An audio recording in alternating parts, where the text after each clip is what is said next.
bendecidos. Tu hermano Willy Vanegas ministrándole a tu espíritu con un mensaje más de gracia y por gracia. En el estudio de hoy, la iglesia en la gran tribulación. Mateo 24, 21, 23, 27 dice: porque habrá entonces gran tribulación, cual no la ha habido desde el principio del mundo hasta ahora, ni la habrá. Y si aquellos días no fuesen acortados, nadie sería salvo. Mas por causa de los escogidos, aquellos días serán acortados. Entonces, si alguno os dijere: mirad, aquí está el Cristo, o mirad, ahí está, no lo creáis, porque como el relámpago que sale del oriente y se muestra hasta el occidente, así será también la venida del Hijo del Hombre. Una pregunta que voy a hacer: ¿es la iglesia levantada o salva antes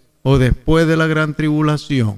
Es obvio que habla con sus discípulos el Señor Jesús aquí, en estos versículos, acerca de su iglesia en los últimos tiempos. Y dice Mateo 24:15: por tanto, cuando veáis en el lugar santo la abominación desoladora de que habló el profeta Daniel. Esto sucede en Jerusalén, pero les habla a los creyentes que la salvación de todos será después de estos días. También les dice: a vosotros os es dado a conocer los misterios del reino. Mateo 24, 29, 31 dice: e inmediatamente después de la tribulación de aquellos días, el sol se oscurecerá y la luna no dará su resplandor, y las estrellas caerán del cielo, y las potencias de los cielos serán conmovidas. Y enviará a sus ángeles con gran voz de trompeta, y juntarán a sus escogidos de los cuatro vientos,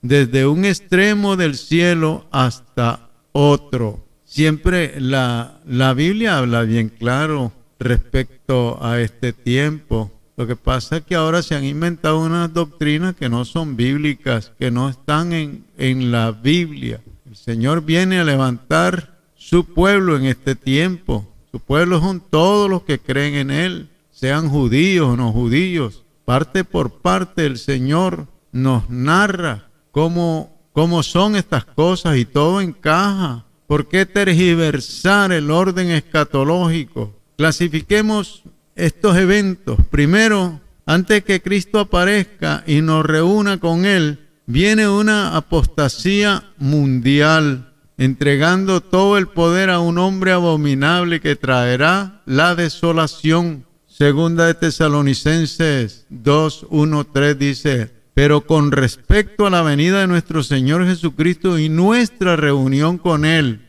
nadie os engañe en ninguna manera, porque no vendrá sin que antes venga la apostasía y se manifieste el hombre de pecado, el hijo de perdición. Yo no sé si es que el temor es terrible. Dice que el amor de Dios echa fuera todo temor, que por unos temores que han inventado una doctrina de que no pasarán, que no sufrirán, pero eso no es lo que dice la Biblia.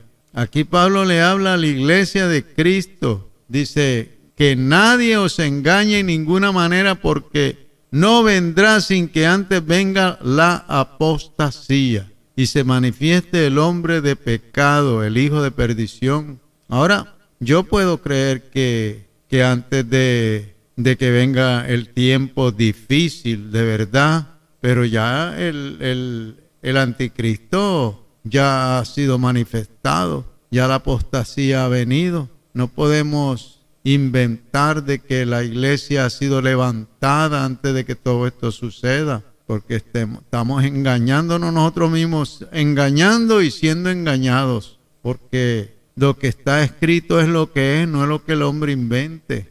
¿Quiénes son los hermanos de este tiempo? En Apocalipsis 7:14 dice: estos son los que han salido de la gran tribulación y han lavado sus ropas y las han emblanquecido en la sangre del Cordero. Y Apocalipsis 12:11 dice: y ellos le han vencido por medio de la sangre del Cordero y de la palabra del testimonio de ellos, y menospreciaron sus vidas hasta la muerte.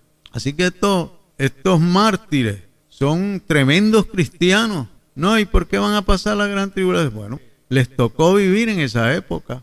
¿Por qué negar las cosas como son? Apocalipsis lo está diciendo. Han salido de la gran tribulación y han lavado sus ropas y las han emblanquecido en la sangre del Cordero, así como nosotros hemos lavado nuestra ropa y la hemos emblanquecido creyendo en Jesucristo. Son los mismos hermanos, solo que de otra época, de otro tiempo, cuando van a suceder estas cosas. Y quién sabe si nosotros somos los que la vamos a pasar, no lo sabemos. Así que estos hermanos que salen de esta gran tribulación son mártires, salvos por gracia en la sangre de Cristo. Y dice que serán sacerdotes en el templo. Es injusto que a estos hermanos se les llame tibios y que Dios los vomitará de su boca, como oía muchas predicaciones antes, predicaciones en la carne, que no tenían nada de verdad. Dice Apocalipsis 24:6. Y vi tronos y se sentaron sobre ellos los que recibieron facultad de juzgar.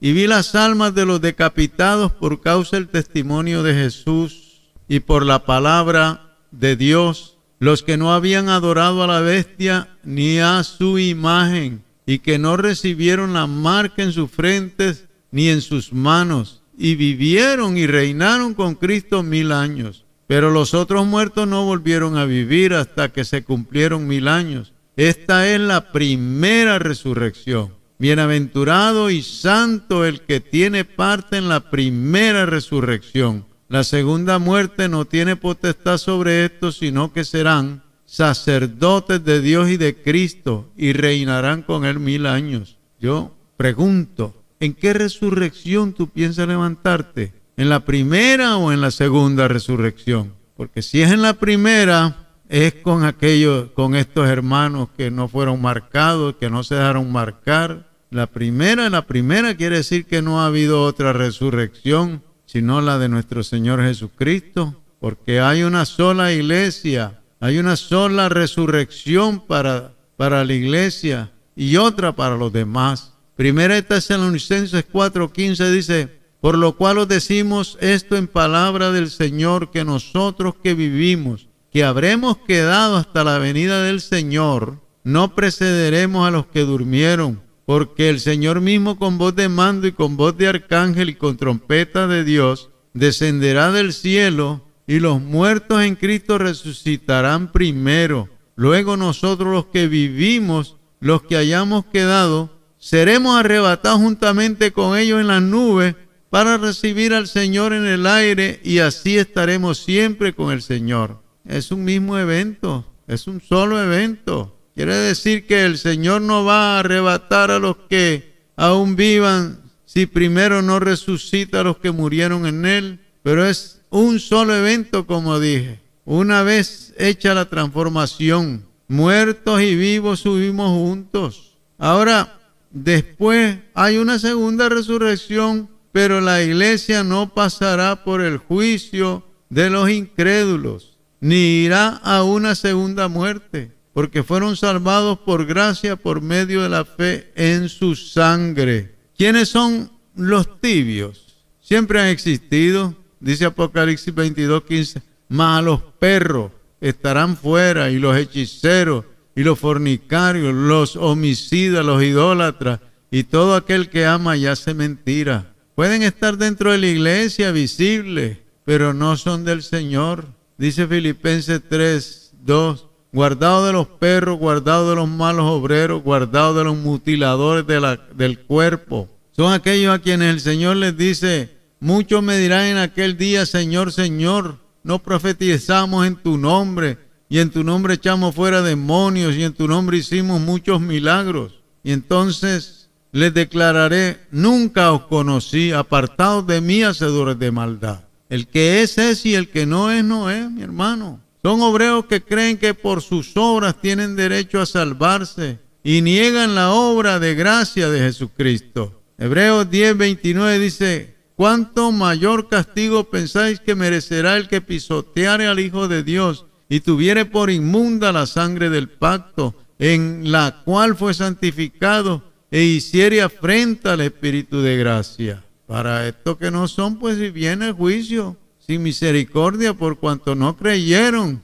al unigénito Hijo de Dios. No creyeron a la provisión que hizo Dios para ser salvos, sin exigirles nada, solamente fe. O sea que todos pueden participar de los beneficios de la gracia, pero Él conoce a los suyos. El que no es salvo por gracia le tiene horror a la gran tribulación. El que no se siente salvo siempre anda con miedos terribles. Cree todo lo que le dice cualquiera. Tiene miedo de leer la Biblia y leer la Biblia tal y como es por los temores, porque no se siente salvo, porque cree que en cualquier momento se va a perder. Pero como dije, el amor de Dios echa fuera todo temor. La Biblia es la que dice la verdad, no los hombres. Bendecidos.